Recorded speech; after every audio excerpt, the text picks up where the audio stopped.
I got accepted to the Warner Brothers Sitcom Writers Workshop, which they run. And this is a godsend, and it's still to this day is a godsend for up-and-coming writers, a way to break in. I guess Warner Brothers runs this program. I think they take applications from 700 to 1,000 people from around the country. You write a spec script, and you send in a bio, and they take about 20 or 30 people from around the country, and they put you through a 10-week process to be, you go in once a week. It's a night program, and you meet showrunners, and during the course of this, you write a spec. And the idea is at the end of it, they try to place you on one of their shows. I had applied to this thing as soon as I got to LA in 1991, and it was too early. I wasn't ready. I got rejected. Second year, I had written a Seinfeld spec that everybody who read it said, "Oh my God, this is like an episode of Seinfeld. It's terrific." I apply. I think, maybe I have a good shot. I don't get in. So I call the number. I get somebody on the phone. I said, "Look," I'm really just trying to learn, how to get better at this. I said, "Can you give me my coverage? I'd be really curious to see what the coverage is, because everybody who reads the script really likes it. I'm just curious to see where I went wrong." "Okay, let me dig it out for you." So 5 minutes go by. The guy comes on the phone. He goes, "You're not going to believe this." I said, "What?" He goes, "Let me read you your coverage."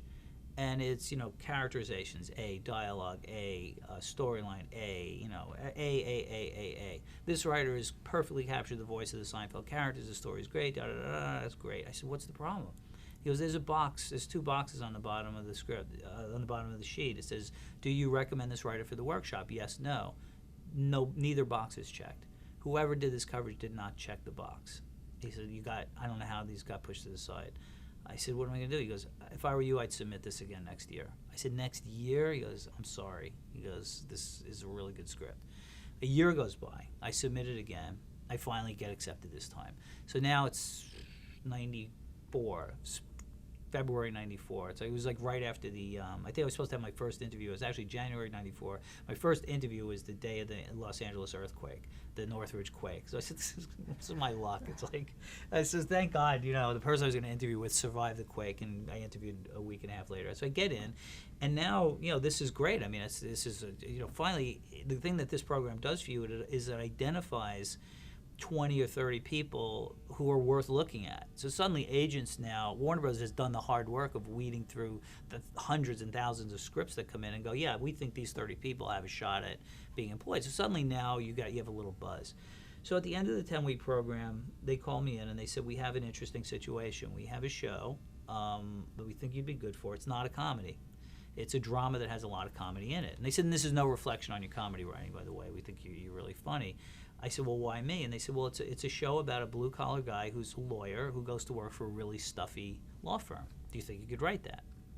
I said, "If I don't get this job, I'm getting on a fucking plane and going to India."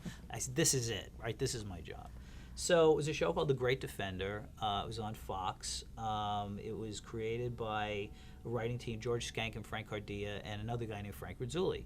And I went in and I met with them, and they hired me on staff. And this is a part of the Warner Brothers thing, is you sign like this sort of contract with Warner Brothers that you'll work on the show for less than Writers Guild scale, and all this. I'm amazed that the Guild does this, but you're thrilled to have a job. I mean, it was great, and I loved all those guys right away. Frank Rizzulli, I felt like, within 5 minutes, I felt like I knew him my entire life. Frankie grew up in Boston, fairly similar background, one of the funniest people I've ever met. I mean, when I say tear-inducing joke teller, storyteller, I mean, this guy is the best storyteller I've ever met in my life, has quite literally almost made me pee in my pants laughing. I mean, I can't even describe. When he's on, there's nobody funnier. I mean, just amazing. And we just clicked immediately, and just were like brothers. And George and Frank, I adored, and they were my early mentors with Frankie. And I thought the show was really terrific, and it actually had gotten a review in Variety that was like a love letter. I mean, it was, and from what I understand, was the second highest testing show that year, behind ER. And what happened was, it was on Fox, and it got caught up in a regime change at Fox. And when we finally went on the air, they put us on the air on Sundays at 7 p.m. The new regime did. And it was just the death slot. The show died, and they basically killed it. And to this day, I think if that show had been on CBS or somewhere else, it would have run for a few years. It starred Michael Rispoli and Peter Krause.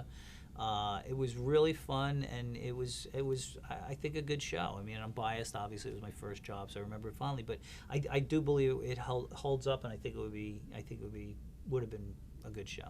So anyway, that was my first job. So it ended pretty quickly. You know, I was there for a few months, and George and Frank went on to take over the Cosby Mysteries. So they called me up and said, "Do you want to come with us?" And I was like, "Yeah."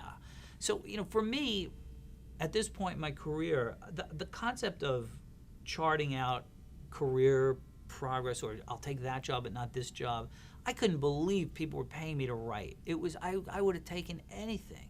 I couldn't believe it. So it wasn't like I really want to be right on this particular type of show, or or I'm plotting out my career. I would never turn down a writing job. The standard for me to take a writing job was you had to ask me. And if you asked me, I would say yes. And that was it. Simple as that. Because doing that was 1,000 times better. My worst day as a writer is 10 times better than my best day as a lawyer by a million miles. Or doing anything else. I mean, it's so much better. So I was on the Cosby Mysteries, which was a very interesting show.